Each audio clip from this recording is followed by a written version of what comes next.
Hello friends, welcome to icon G K adda and this is P के शर्मा। दोस्तों, जैसा कि आप लोगों को पता है कि हम लोग लूसेंट को टॉपिक वाइज देख रहे थे। तो दोस्तों, ये लूसेंट का जो मूल अधिकार था, इसका पार्ट 1 मैंने दे दिया है और ये पार्ट 2 है। तो दोस्तों, जो लोग चैनल पर नया हुए चैनल को सब्सक्राइब कर लें और दोस्तों वीडियो अच्छा लगे तो इसे लाइक भी करें और शेयर भी करें। तो दोस्तों, हम देखते हैं आज इसके पार्ट 2 का पहला क्वेश्चन। और दोस्तों, हमारा पहला क्वेश्चन है दोस्तों इसमें कि व्यक्तिगत स्वतंत्रता दोस्तों मौलिक अधिकारों को लागू करने के लिए निम्नोक्त में से किसी न्यायालय द्वारा जारी किया जा सकता है। तो दोस्तों, जो जारी किया जाता है वो समादेश या रिट होता है। अगला दोस्तों, व्यक्तिगत स्वतंत्रता के लिए निम्नलिखित में से कौन सी रिट या याचिका दायर की जा सकती है। तो दोस्तों, इसे हैबियस कॉर्पस कहा जाता है। अगला दोस्तों, कौन व्यक्तिगत स्वतंत्रता से संबंधित है। तो बंदी प्रत्यक्षीकरण, इसको हिंदी में दोस्तों बंदी प्रत्यक्षीकरण कहते हैं और इंग्लिश में हैबियस कॉर्पस कहते हैं। और दोस्तों, ये कई बार आपके एग्जाम में पूछा गया है और इम्पॉर्टेंट है। अगला क्वेश्चन है दोस्तों इसमें, विभिन्न प्रकार के समादेश या रिट जारी करने का अधिकार सर्वोच्च न्यायालय के अतिरिक्त निम्नांकित में से किस या किन न्यायालय या न्यायालयों को प्राप्त है। तो दोस्तों, राज्य के उच्च न्यायालय को भी, यानी कि सुप्रीम कोर्ट भी जारी करता है इसे और हाई कोर्ट भी जारी करता है। अगला दोस्तों, बंदी प्रत्यक्षीकरण हैबियस कॉर्पस के अतिरिक्त निम्नलिखित में से किस याचिका को उच्च न्यायालय जारी कर सकता है। तो दोस्तों, उसके लिए सभी जितने चाहे उत्प्रेषण हो गया, परमादेश हो गया, अधिकार परीक्षा हो गया, प्रतिषेध हो गया, सभी जारी कर सकता है। अगला दोस्तों, बंदी प्रत्यक्षीकरण याचिका हैबियस कॉर्पस रिट निरुद्ध व्यक्ति या हितबद्ध व्यक्ति दोनों द्वारा दाखिल की जा सकती है। अगला दोस्तों, निम्नलिखित में से किस स्थिति में बंदी प्रत्यक्षीकरण याचिका हैबियस कॉर्पस जारी किया जाता है। तो दोस्तों, दोषपूर्ण पुलिस जो नज़रबंदी हो जाती है तब आपका बंदी प्रत्यक्षीकरण जारी किया जाता है। अगला दोस्तों, किसी व्यक्ति का अवैध निरोध के मामले में न्यायालय द्वारा जारीकृत परमादेश निम्नलिखित में से कौन है। तो दोस्तों, इसे बंदी प्रत्यक्षीकरण या हैबियस कॉर्पस कहा जाता है। अगला क्वेश्चन है दोस्तों कि निम्नलिखित में से किस याचिका रिट का शाब्दिक अर्थ होता है हम आदेश देते हैं। तो दोस्तों, इसका होता है परमादेश यानी मैंडेमस। और दोस्तों, ये आपके वनडे एग्जाम में एक बार पूछा गया है, तो इसको रट्टा मार के रखिएगा। अगला है दोस्तों, निम्नोक्त समादेशों में से कौन सा समादेश किसी अवैध व्यक्ति से सरकारी पद को बचाने के लिए जारी किया जाता है। तो अधिकार परीक्षा। दोस्तों, ये सारे क्वेश्चन आए हुए हैं, तो दोस्तों सारे क्वेश्चन को ध्यान से सुनिएगा। और दोस्तों, जो लोग चैनल पर नया है चैनल को सब्सक्राइब कर लें। दोस्तों, वीडियो अच्छा लगता है तो इसे लाइक भी करें और शेयर भी करें ताकि ज़्यादा से ज़्यादा लोग इसका लाभ उठा सकें। अगला दोस्तों, व्यक्ति, निगम अथवा अधीनस्थ अधिकरण जिस कार्य को करने के लिए आबद्ध है उस कार्य को करने के लिए जारी करने वाले रिट को कहते हैं। तो दोस्तों, इसे परमादेश कहा जाता है। अगला दोस्तों, वह रिट जो भारत में उच्चतम न्यायालय अथवा सर्वोच्च न्यायालय द्वारा किसी व्यक्ति या सार्वजनिक संस्था का आदेश देती है कि वह अपने कर्तव्य का पालन करे, क्या कहलाता है। तो दोस्तों, ये परमादेश कहलाती है। अगला क्वेश्चन है दोस्तों, निम्नलिखित में से किस लेख या रिट के द्वारा किसी सक्षम न्यायालय द्वारा किसी व्यक्ति, निगम या निचली अदालत को कोई ऐसा कार्य करने के लिए आदेश दिया जाता है जो उसकी कर्तव्य सीमा में आता है और जिसको उन्हें पूरा करना चाहिए। तो वो परमादेश होता है। अगला दोस्तों, एक ऐसी याचिका जो न्यायपालिका द्वारा जारी की जाती है तथा जिसमें कार्यपालिका को कहा जाता है कि वह यह कार्य करे जो उसे प्राप्त शक्तियों के अंतर्गत करना चाहिए था, रिट या याचिका को कहा जाता है। तो दोस्तों, उसी को मैंडेमस कहा जाता है और हिंदी में इसी को परमादेश कहा जाता है।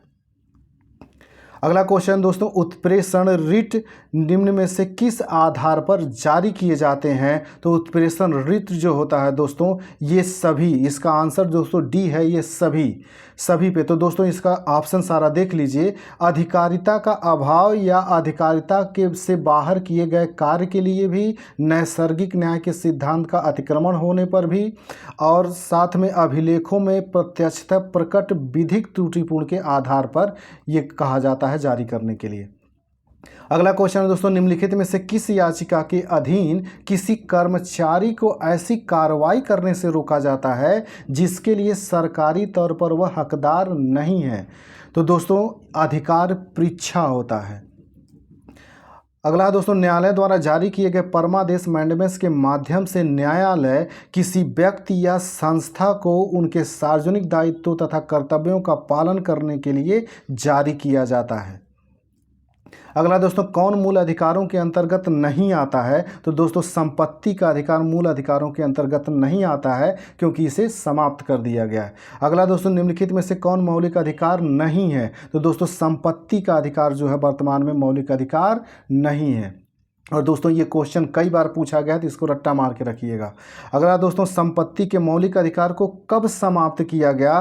तो दोस्तों 1978 में संविधान के 44वें संविधान संशोधन अधिनियम द्वारा। और दोस्तों ये आपके वनडे में कई बार पूछा गया है तो ये याद रखिएगा, ये 44वां संविधान संशोधन अधिनियम था 1978 में। अगला दोस्तों, संपत्ति का अधिकार एक है। तो दोस्तों इस समय संपत्ति का अधिकार एक कानूनी अधिकार हो गया है, आपका मौलिक अधिकार नहीं रहा। और ये भी आपके वनडे में कई बार पूछा गया है। अगला दोस्तों, 44वें संविधान संशोधन विधेयक द्वारा किस मौलिक अधिकार को सामान्य वैधानिक अधिकार बना दिया गया? तो दोस्तों संपत्ति के अधिकार को वैधानिक अधिकार बना दिया गया। अगला दोस्तों, संपत्ति के मूल अधिकार को किस संवैधानिक संशोधन अधिनियम द्वारा समाप्त किया गया? तो दोस्तों 44वें संविधान संशोधन द्वारा समाप्त किया गया। और ये वेरी इंपॉर्टेंट क्वेश्चन है दोस्तों, कई बार पूछा गया है। अगला दोस्तों, निम्नलिखित में से कौन सा मौलिक अधिकार नहीं है? तो संपत्ति का अधिकार वर्तमान में मौलिक अधिकार नहीं है। अगला दोस्तों, भारतीय संविधान के अनुसार संपत्ति का अधिकार क्या है? तो संपत्ति का अधिकार वर्तमान में विधि का अधिकार है। दोस्तों जो लोग चैनल पर नए आए हुए हैं चैनल को सब्सक्राइब कर लें और दोस्तों वीडियो अच्छा लगता है तो इसे लाइक भी करें और शेयर भी करें ताकि ज़्यादा से ज़्यादा लोग इसका लाभ उठा सकें। अगला दोस्तों, संपत्ति के अधिकार को मूल अधिकार की श्रेणी से हटाकर किस अनुच्छेद के अंतर्गत रखा गया है? तो दोस्तों ये इसे अनुच्छेद 300 क के अंतर्गत अब रख दिया गया है संपत्ति का अधिकार को। और दोस्तों एक बार ये भी पूछा गया था कि वर्तमान में संपत्ति का अधिकार किस अनुच्छेद में है? तो अनुच्छेद 300 का आपके वनडे में आंसर बनाया था, तो अनुच्छेद 300 का रट्टा मार के रखिएगा। अगला दोस्तों, भारत के संविधान के अनुसार जो संवैधानिक अधिकार हैं किंतु मूलभूत अधिकार नहीं है। तो दोस्तों संपत्ति का जो अधिकार है ये भारत के संविधान के अनुसार संवैधानिक अधिकार है लेकिन मूलभूत अधिकार नहीं है, यानी इसका उल्लेख संविधान में है, यानी संविधान का अनुच्छेद 300 क में तो ये शामिल है लेकिन मूल अधिकार में ये नहीं है। तो यही पूछ रहा और आपके वनडे में पूछा गया है रेलवे में, तो इस क्वेश्चन को रट्टा मार के रखिएगा दोस्तों। अगला क्वेश्चन है दोस्तों, इसमें मत देने का अधिकार होता है। तो दोस्तों मत देने का अधिकार जो है ये आपका एक नागरिक अधिकार है। मत देने का अधिकार दोस्तों जो है एक नागरिक अधिकार है। अगला क्वेश्चन है दोस्तों इसमें जो दिया हुआ है एक को दो से सुमेलित करना है। एक तरफ मौलिक अधिकार दिए गए हैं और दूसरी तरफ आपको किस अनुच्छेद से संबंधित है इसको दिए गए हैं। और दोस्तों इस क्वेश्चन की एक खासियत ये है कि इसमें जो भी स्वतंत्रताएं दी गई हैं ये आपके वनडे में सिंगल पूछी गई हैं। जैसे दोस्तों दिया गया हमारे लिए समता का अधिकार, तो समता यानी समानता का जो आपका अधिकार है ये अनुच्छेद 14 से 18 में दिया गया है। और आपके वनडे में सिंगल क्वेश्चन ये बनता है कि समता का अधिकार संबंधित है, तो वहां पे दे देता है कि अनुच्छेद 14 से 18 है। तो आप इसी तरह से सिंगल में इसको दोस्तों याद रखने की कोशिश करिएगा। तो दोस्तों समता का अधिकार ए जो है ये 1 से संबंधित है, 14 से 18 है। वाक स्वतंत्रता का जो अधिकार है दोस्तों ये अनुच्छेद 19 में दिया गया है और ये भी आपसे पूछा गया। इसी तरह से दोस्तों धर्म की स्वतंत्रता का अधिकार जो दिया गया है ये अनुच्छेद 25 में दिया गया है। 25 से कितना है ये 28 तक है दोस्तों, 25 से 28 तक है। और दोस्तों संवैधानिक उपचारों का अधिकार ये अनुच्छेद 32 में दिया गया है। तो दोस्तों एक चीज़ याद रखिएगा, जिसका संबंध मैंने बताया आप सिंगल इसको याद रखिएगा क्योंकि सिंगल आपसे सारे जितने भी चारों फैक्ट हैं चारों फैक्ट आपसे पूछे गए हैं दोस्तों, इसलिए ये वेरी इंपॉर्टेंट क्वेश्चन है। तो दोस्तों इसका जो सही आंसर होगा वो सी होगा, लेकिन दोस्तों मैंने यहाँ पे आपको सम्मिलित करके बता दिया है। अगला दोस्तों मौलिक अधिकार में कौन सी बात की स्वतंत्रता नहीं है? तो दोस्तों हड़ताल की आज़ादी ये आपको स्वतंत्रता नहीं है। अगला दोस्तों, किस वाद ने संसद को मौलिक अधिकारों में संशोधन का अधिकार दिया? तो दोस्तों केशवानंद भारती वाद। वाद का इंग्लिश होता है दोस्तों केस। एक केस गया था सुप्रीम कोर्ट में केशवानंद भारती वाद नाम से, उसी में कहा था सर्वोच्च न्यायालय ने कि संसद जो है मौलिक अधिकारों में संशोधन कर सकती है। और दोस्तों आपके वनडे एग्जाम में भी ये पूछा गया है कि केशवानंद भारती वाद कई बार पूछा गया कि इसी समय सुप्रीम कोर्ट ने कहा था कि संसद मौलिक अधिकारों में संशोधन कर सकती है। अगला दोस्तों, वर्तमान समय में भारतीय संविधान के अंतर्गत संपत्ति का अधिकार है एक, तो दोस्तों ये वैधानिक अधिकार है।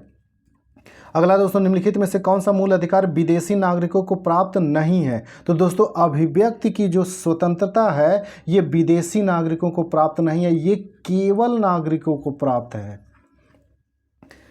अगला क्वेश्चन है दोस्तों, इसमें 6 वर्ष की आयु से 14 वर्ष की आयु के बीच के सभी बच्चों शिशुओं को शिक्षा का अधिकार, अब ये दोस्तों मूल अधिकार हो गया है।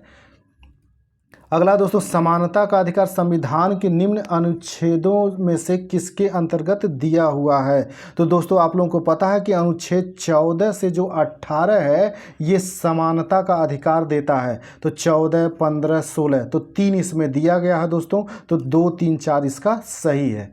बाकी 17, 18 ये नहीं दिया गया है, तो जो कि इसमें शामिल है। दोस्तों जो लोग चैनल पर नए आए हुए हैं चैनल को सब्सक्राइब कर लें ताकि उन्हें समय से वीडियोज मिलता रहे। अगला दोस्तों, संविधान के अंतर्गत बंदी प्रत्यक्षीकरण समादेश जारी करने का अधिकार किसमें निहित है? तो दोस्तों उच्च न्यायालय तथा उच्चतम न्यायालय दोनों। तो जो ये बंदी प्रत्यक्षीकरण जिसे हैबियस कॉर्पस कहा जाता है दोस्तों, इसे हाई कोर्ट भी जारी कर सकता है और सर्वोच्च न्यायालय यानी सुप्रीम कोर्ट भी जारी कर सकता है। और ये दोस्तों आपके वनडे एग्जाम में आया हुआ है, फिर आएगा, क्योंकि ये सब इंपॉर्टेंट क्वेश्चन होते हैं, तो इनको रट्टा मार के रखिए। अगला दोस्तों, निम्नलिखित में से कौन सा मूल अधिकार नहीं है? तो दोस्तों संपत्ति का अधिकार अब मूल अधिकार नहीं रहा, इसको 44वें संविधान संशोधन अधिनियम 1978 द्वारा हटा दिया गया, अब ये कानूनी केवल अधिकार है। अगला दोस्तों, भारतीय संविधान का कौन सा अनुच्छेद अस्पृश्यता का उन्मूलन करता है और किसी भी रूप में इसके व्यवहार का निषेध करता है? दोस्तों अनुच्छेद 17, और ये very very very important question है दोस्तों, हमेशा आते रहता है, तो इसको रट्टा मार के रखिएगा।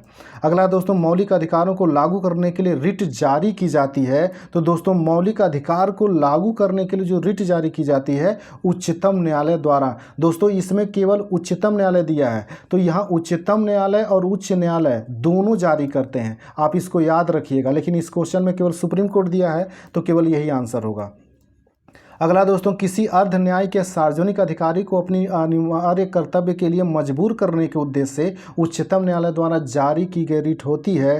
तो दोस्तों ये परमादेश होता है, और ये भी आपका वनडे में पूछा गया है। अगला दोस्तों, संविधान के अनुच्छेद 17 और 18 में व्यवस्था है। तो दोस्तों अनुच्छेद 17 और 18 में सामाजिक समता की व्यवस्था दी गई है, और दोस्तों ये भी इम्पॉर्टेंट है। अगला दोस्तों, भारत में उच्चतम न्यायालय ने निम्नलिखित में से किस में माना था कि मौलिक अधिकारों में संशोधन नहीं किया जा सकता? तो दोस्तों जो गोलकनाथ मामला था इसमें कहा था कि आप संशोधन नहीं कर सकते, लेकिन जब केशवानंद भारती वाद आया तो इसमें कहा कि हाँ संसद संशोधन कर सकती है। हमारा अगला क्वेश्चन है दोस्तों, निम्नलिखित में से कौन मौलिक अधिकार नहीं है? तो दोस्तों संपत्ति का अधिकार जो है ये मौलिक अधिकार अब नहीं है। अगला दोस्तों, सूचना का अधिकार किस राज्य में लागू नहीं है? तो दोस्तों ये उस समय की बात है जब जम्मू कश्मीर का बंटवारा नहीं हो गया था, अब हर जगह लागू है ये। अगला दोस्तों, मौलिक अधिकारों में संशोधन करने में कौन सक्षम है? तो दोस्तों संसद मौलिक अधिकारों में संशोधन करने में सक्षम है, और दोस्तों ये वेरी वेरी इंपॉर्टेंट क्वेश्चन है, इसको रट्टा मार के रखिएगा। अगला दोस्तों, भारतीय नागरिकों के मौलिक अधिकारों से युक्त प्रतिबंधों को आरोपित करने की शक्ति किसके पास है? तो दोस्तों ये शक्ति संसद के पास है, और ये भी इंपॉर्टेंट क्वेश्चन है।